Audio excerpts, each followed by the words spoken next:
ನಮಸ್ಕಾರ ರಿವ್ಯೂ ಚಾನೆಲ್ಗೆ ಸ್ವಾಗತ. ನಾನು ಸೌಖ್ಯ ಗಾಂವ್ಕರ್. ಇದು ರಾಜ್ಯ ರಾಜಕಾರಣದ ಸ್ಫೋಟಕ ಸುದ್ದಿ.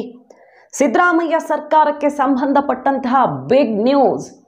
ಸಿದ್ದರಾಮಯ್ಯ ಸಂಪುಟದ ಪ್ರಭಾವಿ ಮಿನಿಸ್ಟರ್ ಒಬ್ಬರು HDK ಜೊತೆ ಸೀಕ್ರೆಟ್ ಮೀಟಿಂಗ್ ಮಾಡ್ತಾರೆ, ಅದು ಕೂಡ ಡೆಲ್ಲಿಯಲ್ಲಿ.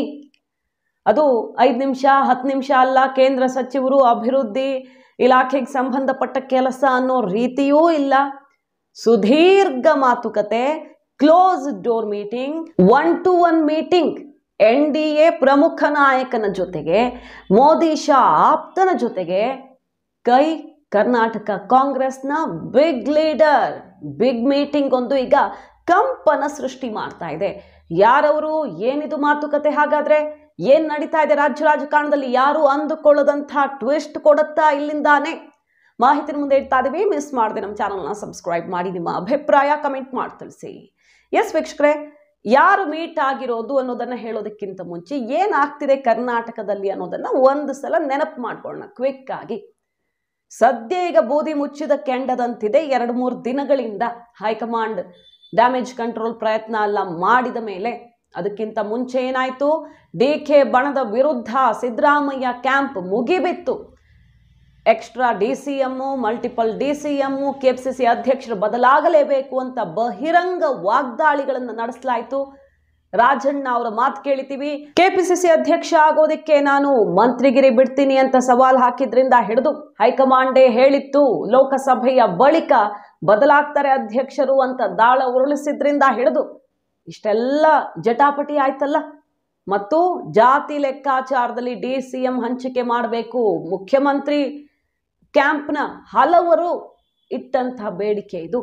ಯಾಕೆ DK ಶಿವಕುಮಾರ್ ಅವರೊಬ್ರಿಗೇನೆ ಅವ್ರು ಏನ್ ಮಾಡಿದ್ದಾರೆ? ಎಕ್ಸ್ಟ್ರಾ 23 ಚುನಾವಣೆಯಲ್ಲಿ ಯಾರಿಂದ ಅಧಿಕಾರಕ್ಕೆ ಬಂತು ಅನ್ನುವ ರಿಪೋರ್ಟ್ ಇಟ್ಟು, 24ರ ಚುನಾವಣೆಯಲ್ಲಿ ಯಾವ್ಯಾವ ಜಾತಿ ಲೆಕ್ಕಾಚಾರ ವರ್ಕೌಟ್ ಆಗಿದೆ, ಹಳೆ ಮೈಸೂರು ಭಾಗದಲ್ಲಿ ಫೇಲು, ಮಂಡ್ಯದಲ್ಲಿಲ್ಲ, ಬೆಂಗಳೂರು ಗ್ರಾಮಾಂತರದಲ್ಲಿಲ್ಲ, ಬೆಂಗಳೂರಿನ 3 ಕ್ಷೇತ್ರಗಳಲ್ಲಿಲ್ಲ, ಒಕ್ಕಲಿಗ ನಾಯಕತ್ವದ ಪ್ರಭಾವ ಇರೋ ಕಡೆ ಎಲ್ಲೂ ಇಲ್ಲ, ಇನ್ನೇನು ಹಾಗಾದ್ರೆ ಇವ್ರ ನಾಯಕತ್ವ ಅನ್ನೋ ರೀತಿಯಲ್ಲಿ ಹೈಕಮಾಂಡ್ ಮುಂದೆ ರಿಪೋರ್ಟ್ ಇಟ್ಟು ಒತ್ತಡ ಶುರು ಮಾಡಿದೆ ಸಿದ್ದರಾಮಯ್ಯ ಟೀಮ್. ಈಗ ಸದ್ಯಕ್ಕೆ ಸ್ವಲ್ಪ ತಣ್ಣಗಾಗಿದ್ದಾರೆ. ಅದಕ್ಕೆ ಕಾರಣ DK ಶಿವಕುಮಾರ್ ವಿರುದ್ಧ ಕುಮಾರಸ್ವಾಮಿ ಅವರೊಂದು ಆರೋಪ ಮಾಡಿದ್ರಲ್ಲ, ಮೂಡ ಕೇಸ್ ಸಿಡಿಸಿದ್ದೇ ಕೆಲವರು CM ಕುರ್ಚಿ ಮೇಲೆ ಕಣ್ಣಿಟ್ಟ ದೊಡ್ಡವರು ಅಂತ ಪರೋಕ್ಷವಾಗಿ ಹೆಸರು ಹೇಳದೆ, ಅಂತಹ ಅನುಮಾನಗಳು ಅದು DK ಶಿವಕುಮಾರೋ ಇನ್ನೊಬ್ರು ಸಿದ್ದು ಕ್ಯಾಂಪ್ ಗಿದಿಯಂತೆ. ಈ ಹಗರಣಗಳೆಲ್ಲ ಬ್ಲಾಸ್ಟ್ ಆಗ್ತಿರೋದೇ CM ಕುರ್ಚಿ ಮತ್ತು ಇನ್ನಿತರ ದೊಡ್ಡ ಕುರ್ಚಿಗೆ ಸಂಬಂಧಪಟ್ಟಂತೆ ಕೆಲವರು ಟಾರ್ಗೆಟ್ ಮಾಡಿ ಮೂಡಾ ಮತ್ತು ST ನಿಗಮದೆಲ್ಲ ಕೇಸ್ ತೆಗೆದಿದ್ದಾರೆ ಅನ್ನೋ ರೀತಿಯಲ್ಲಿ ಚರ್ಚೆಗಳು ಶುರುವಾಗಿವೆ. ಯಾರ್ಯಾರ ಕುತ್ತಿಗೆಗೆ ಸೊತ್ತಿಕೊಳ್ಳುತ್ತೆ ಅನ್ನೋ ಮಟ್ಟಿಗೆ ಗಂಭೀರ ಸ್ವರೂಪ ಪಡ್ಕೊಂಡಿದೆಯಲ್ಲ, ಸರ್ಕಾರಕ್ಕೆ ಸಂಕಷ್ಟವನ್ನ ತಂದಿಡೋ ಮಟ್ಟಿಗೆ ಇದ್ರ ಹಿಂದೆ ಯಾರೋ ಇದ್ದಾರೆ ಅನ್ನೋ ಅನುಮಾನ ದಟ್ಟವಾಗಿ ಮುಖ್ಯಮಂತ್ರಿಗಳ ಇಮೇಜ್ ಹಾಳು ಮಾಡೋ ಹಾಗಾಗಬಾರ್ದು, ಸದ್ಯಕ್ಕೆ ಸೈಲೆಂಟ್ ಆಗಿರೋಣ, ಬೇರೆ ರೀತಿ ನಾವು ರಣತಂತ್ರ ರೆಡಿ ಮಾಡೋಣ ಅನ್ನೋ ಮಟ್ಟಿಗೆ ಮಾತುಕತೆಗಳು ನಡೆದಿವೆ. ಸೊ ಸೈಲೆಂಟ್ ಆಗಿದ್ದಾರೆ ಸದ್ಯ. ಆದ್ರೆ DK ಶಿವಕುಮಾರ್ ಅವರು ಪ್ರಯತ್ನ ಮಾಡ್ತಿದ್ದಾರೆ. ಹೈಕಮಾಂಡ್ ಜೊತೆ ಚರ್ಚೆ, ಖರ್ಗೆ ಅವ್ರ ಜೊತೆ ಮಾತುಕತೆ, ಅಧ್ಯಕ್ಷ ಸ್ಥಾನದ ಬಗ್ಗೆ ಮತ್ತು ಅಧಿಕಾರ ಹಂಚಿಕೆ ಮಾತು ಕೊಟ್ಟಿರೋದ್ರ ಬಗ್ಗೆ ಎಲ್ಲ ಮತ್ತೆ ಹೈಕಮಾಂಡ್ನಿಂದ ಒಪ್ಪಿಗೆ ಪಡ್ಕೊಂಡು ಬರುವಂತಹ ಪ್ರಯತ್ನಗಳನ್ನ ಮುಂದುವರಿಸ್ತಿದ್ದಾರೆ. ಅವರು CM ಆಗಬೇಕು ಅಂತ ಸ್ವಾಮೀಜಿಯ ಬಿಗ್ ಸ್ಟೇಟ್ಮೆಂಟ್ ಅಲ್ಲೋಲ ಕಲ್ಲೋಲ ಸೃಷ್ಟಿ ಮಾಡ್ತು. ಅದಾದ್ಮೇಲೆ ಏನೇನಾಯ್ತು ನೋಡಿದ್ದೀವಿ. ಇದೆಲ್ಲ ಯಾಕೆ ನೆನಪು ಮಾಡ್ತಾ ಇದ್ದೀನಿ, ಗೊತ್ತಿರೋದೇ ಆದ್ರು ಅಂತ ಕೇಳಿದ್ರೆ ಅದಕ್ಕೆ ಸಂಬಂಧಪಟ್ಟಂತೆ ಇದು. ಸಿದ್ದರಾಮಯ್ಯ ಬಣದ ಪ್ರಭಾವಿ ನಾಯಕ ಸತೀಶ್ ಜಾರಕಿಹೊಳಿ ಅವರು ಕುಮಾರಸ್ವಾಮಿ ಅವ್ರನ್ನ ಭೇಟಿಯಾಗಿ, ಈಗ NDAಯಲ್ಲಿ ಒಬ್ಬ ಪ್ರಭಾವಿ ಲೀಡರ್ ಕುಮಾರಸ್ವಾಮಿ, ಬರೀ ಒಬ್ರು ಮಂತ್ರಿ, ಸಣ್ಣ ಖಾತೆಯಲ್ಲಿ ದೊಡ್ಡ ಖಾತೆ ತಗೊಂಡಿರೋ ಮಂತ್ರಿ, ಮತ್ತು NDAಯಲ್ಲಿ ಒಳ್ಳೆ ಸ್ಥಾನಮಾನ ಕೊಡ್ಲಾಗ್ತಿದೆ ಅವ್ರಿಗೆ. ಕ್ಯಾಬಿನೆಟ್ ಕಮಿಟಿಯಲ್ಲಿ ದೇಶದ ಹಣಕಾಸು ವಿಚಾರಗಳನ್ನ ನಿರ್ಧಾರ ಮಾಡುವಂತ ಅತ್ಯಂತ ನಿರ್ಣಾಯಕ ಕ್ಯಾಬಿನೆಟ್ ಕಮಿಟಿಯಲ್ಲಿ ಅವ್ರಿಗೆ ಸ್ಥಾನಮಾನ ಕೊಟ್ಟಿದ್ದಾರೆ. ದೊಡ್ಡ ದೊಡ್ಡ BJPಯ ನಾಯಕರಿರುವಂತಹ ಮೋದಿ, ಶಾ, ರಾಜನಾಥ್ ಸಿಂಗ್, ಜೈಶಂಕರ್ ಇಂಥವ್ರು ಮಾತ್ರ ಇರುವಂತಹ ಕ್ಯಾಬಿನೆಟ್ ಕಮಿಟಿಯಲ್ಲಿ ಸ್ಥಾನಮಾನ ಸಿಕ್ಕಿದೆ. ಸೊ ಅವ್ರಿಗೆ ಅವರದ್ದೇ ಆದ ಪ್ರಾಮುಖ್ಯತೆ ಸಿಕ್ತಿದೆ. ಇಂಥ ಟೈಮಲ್ಲಿ ಕುಮಾರಸ್ವಾಮಿ ಅವರನ್ನ ಕರ್ನಾಟಕದ ಕಾಂಗ್ರೆಸ್ ಲೀಡರ್ ಹೋಗಿ ಮಾತಾಡಿ 1 ಗಂಟೆ ಮೀಟಿಂಗ್ ಮಾಡಿದ್ದಾರೆ.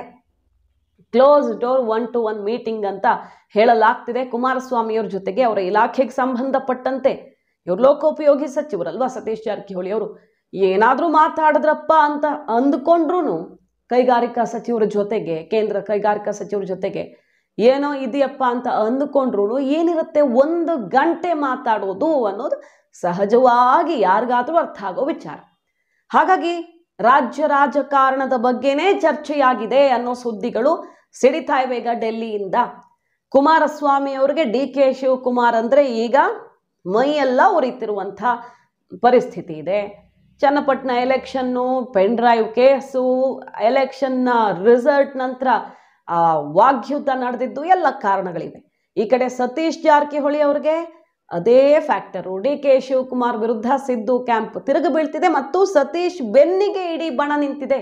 ಮುಂದಿನ ನಾಯಕ ಅವರೇ, KPCC ಅಧ್ಯಕ್ಷ ಅವರೇ, ಮುಖ್ಯಮಂತ್ರಿ ಆಕಾಂಕ್ಷಿನೂ ಹೌದು ನಾನು ಅಂತ ಓಪನ್ ಆಗಿ ಹೇಳಿದ್ರಲ್ಲ. ಸಿದ್ದರಾಮಯ್ಯನವ್ರ ಬಳಿಕ ನಾನು CM ಆಗೋದಕ್ಕೆ ತಯಾರಿ ಮಾಡ್ಕೊಳ್ತಿದ್ದೀನಿ ಅಂತ 25 ಶಾಸಕರೊಂದಿಗೆ ಟೀಮ್ ಕಟ್ಟಿಕೊಂಡು ಶಕ್ತಿ ಪ್ರದರ್ಶನಕ್ಕೆ ನಿಂತಿದ್ದಾರೆ ಸತೀಶ್ ಜಾರಕಿಹೊಳಿ. ಹೆಚ್ಚು ಕಡಿಮೆ ಆದರೆ ಅಧಿಕಾರ ಹಸ್ತಾಂತರ, ಬದಲಾವಣೆ ಮತ್ತೊಂದು ಅಂತ ಬಂದರೆ ಸತೀಶ್ ಜಾರಕಿಹೊಳಿ ರೆಬಲ್ ಆಗುವ ಬಗ್ಗೆಯೂ ನಾವು ಈಗಾಗಲೇ ರಿಪೋರ್ಟ್ ಮಾಡಿದ್ದೀವಿ. ಅಂಥ ತಯಾರಿಗಳು ನಡೀತಿವೆ ಬ್ಯಾಕ್ಗ್ರೌಂಡಲ್ಲಿ ಅಂತ.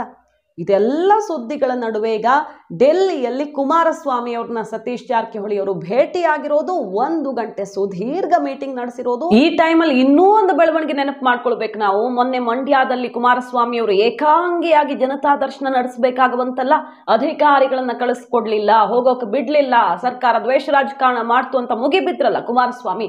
ಆ ಟೈಮಲ್ಲಿ ಕುಮಾರಸ್ವಾಮಿ ಅವ್ರನ್ನ ವಹಿಸ್ಕೊಂಡ್ರು ಸತೀಶ್ ಜಾರಕಿಹೊಳಿ ಅವರು. ಸರ್ಕಾರಕ್ಕೆ ಶಾಕ್ ಕೊಡುವ ಮೂಲಕ ಸರ್ಕಾರಕ್ಕೆ ಸತೀಶ್ ಜಾರಕಿಹೊಳಿ ಅವರ ಹೇಳಿಕೆ ಮುಜುಗರಕ್ಕೆ ಕಾರಣ ಆಯ್ತು. ಯಾಕಂದ್ರೆ ಮುಖ್ಯಮಂತ್ರಿ DCM ಶಿಷ್ಟಾಚಾರ ಪಾಲಿಸಿದ್ದಾರೆ, ಅಧಿಕಾರಿಗಳು ಏನ್ ಮಾಡೋದಿಕ್ಕಾಗತ್ತೆ, ಅಲ್ಲಿ ಉಸ್ತುವಾರಿ ಸಚಿವರು ಮತ್ತೆ ಮುಖ್ಯಮಂತ್ರಿಗಳು ಮಾತ್ರ ಜನತಾ ದರ್ಶನ ಮಾಡೋದಕ್ಕೆ ಅವಕಾಶ ಅನ್ನೋ ಸ್ಟೇಟ್ಮೆಂಟ್ ಕೊಟ್ಟರು. ಮತ್ತು DK ಶಿವಕುಮಾರ್ ಅವರು ಜನ ಕಟ್ಕೊಂಡು ಊರೂರೆಲ್ಲ ಜನತಾ ದರ್ಶನ ಮಾಡಲಿ, ನಮಗೇನಾಗಬೇಕು, ನಾವೇನು ತಡೆದಿದ್ದೀವ ಅನ್ನೋ ರೀತಿಯಲ್ಲಿ ತಿರುಗೇಟ್ ಕೊಟ್ಟರು. ಆ ಟೈಮಲ್ಲಿ ಇಲ್ಲ, ಮಾಡಿದ ತಪ್ಪು, ಅಧಿಕಾರಿಗಳು ಹೋಗ್ಬೇಕಿತ್ತು, ಕೇಂದ್ರ ಸಚಿವರು ಬಂದಾಗ ನಾವು ಬೆಳಗಾವಿ ಜಗದೀಶ್ ಶೆಟ್ಟರ್ಗೆ ಸಂಸದರಿಗೆಲ್ಲ ಅವಕಾಶ ಮಾಡಿಕೊಟ್ಟಿದ್ದೀವಿ, ಅಲ್ಲೆಲ್ಲ ಸರಿಯಾಗಿದೆ, ಇಲ್ಲೇನಾಗಿದೆಯೋ ಗೊತ್ತಿಲ್ಲ, ಮಂಡ್ಯದಲ್ಲಿ ಆಗಿದ್ದ ತಪ್ಪು, ಕೇಂದ್ರ ಸಚಿವರಿಗೆ ಹಂಗೆ ಮಾಡಬಾರ್ದು ಅನ್ನುವ ಹೇಳಿಕೆ ಕೊಡುವ ಮೂಲಕ ಹುಬ್ಬೇರಿಸುವಂತಾಯ್ತು ಸತೀಶ್ ಜಾರಕಿಹೊಳಿ ಅವರ ಸ್ಟೇಟ್ಮೆಂಟ್.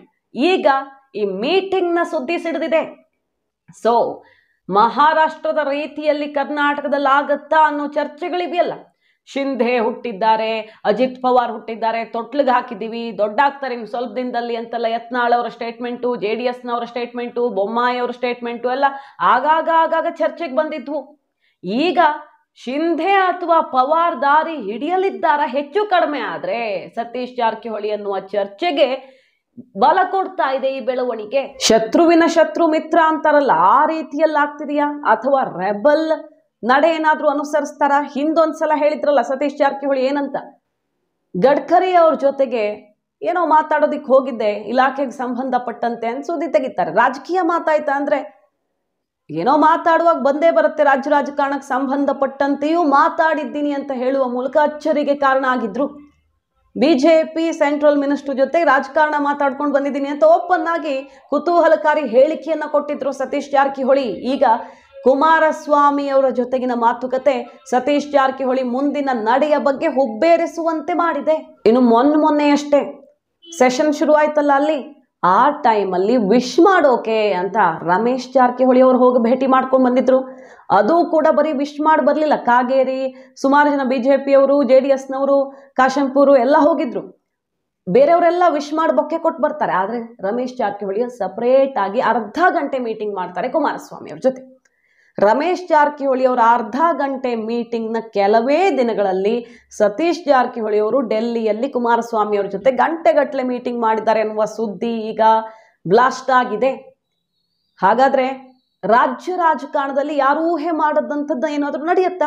ಮೊನ್ನೆ ಅಷ್ಟೇ ಚನ್ನಪಟ್ಟಣದ ಕಾರ್ಯಕ್ರಮ ಅನ್ಸತ್ತೆ, ಕುಮಾರಸ್ವಾಮಿ ಅವರು ಒಂದು ಮಾತು ಹೇಳಿದ್ರು, ಆಗತ್ತೆ ಮತ್ತೆ ಒಳ್ಳೆ ಟೈಮ್ ಬರುತ್ತೆ, ಮತ್ತೆ ನಾನು ಮುಖ್ಯಮಂತ್ರಿ ಆಗೋನಿದ್ದೀನಿ, ಅಧಿಕಾರ ಸಿಗೋದಿದೆ ಅನ್ನುವ ಮಾತಾಡಿದ್ರು.